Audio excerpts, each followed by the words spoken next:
So దేవాలయాల కోసం మీరు ప్రత్యేకంగా మీ వంతు బాధ్యతగా ఏం చేస్తున్నారు? నా ధర్మాన్ని కాపాడుకోవడానికి, నా గుళ్ళు, నా గోపురాలు కాపాడుకోవడానికి, నా సమాజాన్ని కాపాడుకోవడానికి నేను ఒక 10% కన్నా ఇంకా ఎక్కువనే 30% కన్నా ఎక్కువనే వేచించడం జరుగుతూ ఉంది. సమాజం పట్ల ఎవరైనా ఎక్కడైనా ఏదైనా ఉంటే వాళ్ళ ప్రతి ఒక్కరు కూడా గరీబ్ వాళ్ళందరికీ కూడా సాయం చేయడానికి నా వంతు సంపాదనల నుంచి 30% కన్నా ఎక్కువనే నేను వేచిస్తూ ఉన్నాను. ఈ యొక్క కలయిక అనేది ప్రతి ఒక్కరిలో రావాలి. కొంతమందిని చూస్తూ ఉంటాం మనం, గల్లీలో గుడి ఉంటుంది, పక్కనే గుడి ఉంటుంది, ఆ గుడి దగ్గర దుమ్ము ఆడనే ఉంటుంది, చెత్త ఆడనే ఉంటుంది, మోరి పక్క నుంచి పోతూ ఉంటుంది, ఆ మోరిలో నీళ్ళు నా గుడి ముందుకు వస్తాయి.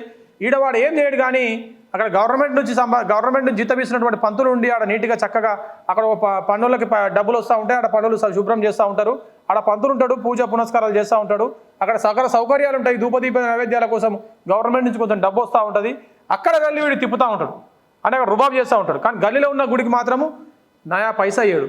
ఈడ ఉన్న గుడిని సక్రమంగా చూసుకొని ఆ గుడికి వెళ్తే బాగుంటుందని చెప్పేసి, అన్న ఏమనుకోవద్దు, తప్పుగా భావించవద్దు, నీకే చెప్తున్నా,